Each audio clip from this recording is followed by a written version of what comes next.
Hi students, तो आज हम नया चैप्टर स्टार्ट करेंगे which is polynomials, which is chapter number 2।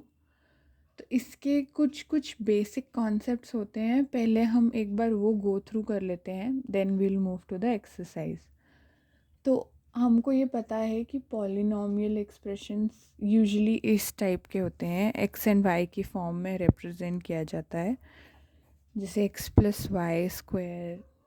Okay, तो ये हमको पता है कि x square plus 2xy plus y square ये एक तरह से एक्स और वाई को रिप्रेजेंट करने का वे है। एंड वी ऑल्सो नो कि X plus Y whole square is a theorem. So उस पर हम बाद में आएंगे, बट लेट्स गो अहेड। तो हमको इसमें पॉलिनॉमियल्स में कुछ कुछ चीज़ें होती हैं, जैसे पॉलिनॉमियल्स इन वन वेरिएबल क्या होता है, या polynomial in two variables and so on and so fourth. Coefficient क्या होता है, ये सब हम आज इस वीडियो में देखेंगे। तो हम बेसिकली कुछ भी, जब हम एक इक्वेशन बनाते हैं तो हमको पता है कि एक इक्वेशन हमेशा बेसिकली दो चीज़ों से बनती है। One is constant. कांस्टेंट माने कोई फिक्स्ड नंबर, जैसे 1, 2, 3 एंड सो ऑन। और दूसरा होता है हमारा वेरिएबल। वेरिएबल का मतलब है कि एक्स, वाई, जेड और ऐसे। सो इसमें और इसमें बेसिक डिफरेंस क्या है कि कांस्टेंट इज़ कि जो वैल्यू असाइन हो गई वही रहेगी, एंड वेरिएबल इज़ कि एक्स वाई जेड में कुछ भी वैल्यू हम असाइन कर सकते हैं। इसमें कोई स्पेसिफिक मतलब ज़रूरी नहीं है कि एक्स 1 ही होगा, एक्स कुछ भी हो सकता है डिपेंडिंग ऑन द इक्वेशन जो हमारे पास है। तो जैसे सपोज़ अगर हम लोगों को ऐसा कुछ इक्वेशन दिया है, -x³ plus 4x² plus 7x plus 2, तो ये एक इक्वेशन है। अभी इसमें हम जैसे क्लियरली देख सकते हैं कि ये दोनों कांस्टेंट और वेरिएबल दोनों को यूज़ करके इस इक्वेशन को बनाया गया है। तो हम देख लेते हैं कि इसमें क्या क्या होगा। जैसे x³ है हमारा वेरिएबल, और इसके साथ का कांस्टेंट है -1। सो एज वी नो कि अगर कोई नंबर मेंशन नहीं है और नेगेटिव लिखा हुआ है तो usually it means -1। Then moving ahead, इसमें x² is the variable and 4 is the constant. Similarly 7 is the constant here, x is the variable, और इसमें कोई वेरिएबल नहीं है, only constant. So an equation can comprise of constant plus variable, और only constant, और constant into variable plus constant into variable plus so on, और plus if needed constant भी हो सकता है। तो इसी फॉर्मेट में यूजुअली इक्वेशंस को रिप्रेजेंट किया जाता है। अब हर चीज़ का एक टर्मिनोलॉजी होता है। सो अगर हमको इस इक्वेशन में बोला जाए कि x³ के साथ वाला जो नंबर है उसको हम और क्या नाम दे सकते हैं, सो वी नो कि हर पॉलिनॉमियल में एक कोएफिशिएंट होता है। So that means in this equation for x³ the coefficient is -1।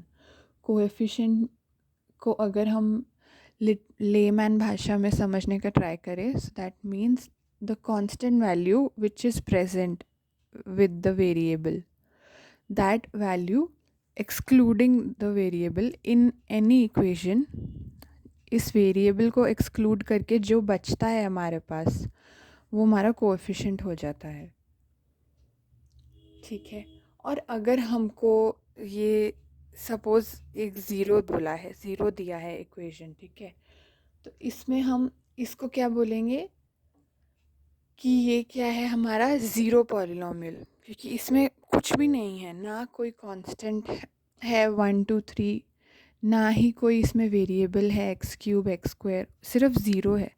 तो ऐसी पॉलिनॉमियल्स को हम बोलते हैं ज़ीरो पॉलिनॉमियल्स। और अभी हम देख रहे थे कि पॉलिनॉमियल्स किसी भी टाइप के हो सकते हैं। तो यहाँ पे एक ये भी था कि जिसमें खाली कांस्टेंट हो, तो इस कांस्टेंट जिसमें only constant is the value, तो उसको हम बोलते हैं कांस्टेंट पॉलिनॉमियल। और हमारा एक लास्ट कॉन्सेप्ट आता है, जैसे सपोज़ अगर हमको कोई पॉलिनॉमियल दिया है जो कि सिर्फ एक सिंगल वैल्यू है, जैसे सपोज़ 2x, सिर्फ यही है, ऐसे जैसे ये इक्वेशन है इस फॉर्मेट में नहीं है, 2x है या 2 है या 5x² है या y⁴ है, कुछ भी है इस टाइप का फॉर्मेट में अगर हमको कुछ भी पॉलिनॉमियल दिया है, so that means it stands for monomials. Mono मतलब वन, सो दिस मीन्स कि सिर्फ एक ही वैल्यू है इस पूरा पॉलिनॉमियल में। So since only one is the value, सिर्फ एक ही सिंगल इसका इक्वेशन में सिर्फ एक ही सिंगल चीज़ है, लाइक 2x। अगर ये भी इसको भी हम माने तो it is a combination of constant into variable, और इसी को हम यूजुअली पॉलिनॉमियल कहते हैं। सो ये एक सिंगल रिप्रेजेंट करता है, so that means it is a monomial. So ये कुछ छोटे मोटे कॉन्सेप्ट्स हैं। तो अभी हम आगे बढ़ते हैं और देखते हैं सिमिलरली, जैसे अगर हम एक छोटा सा एग्जांपल और देके मैं इस वीडियो को कंक्लूड करती हूँ। अगर हमको इस फॉर्मेट में दिया है 2x + 5y², ठीक है, या 3x + 7y, ये हो गया कि इसमें प्लस साइन आ गया, that means this is one and this is another value of this complete equation. So इसको क्या बोलेंगे हम? Quadratic polynomial. सो ये कुछ बेसिक कॉन्सेप्ट्स हैं पॉलिनॉमियल के।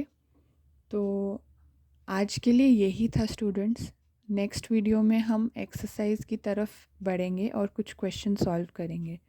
सो thank you for staying with me. Please don't forget to like, share and subscribe, and take care. Bye bye.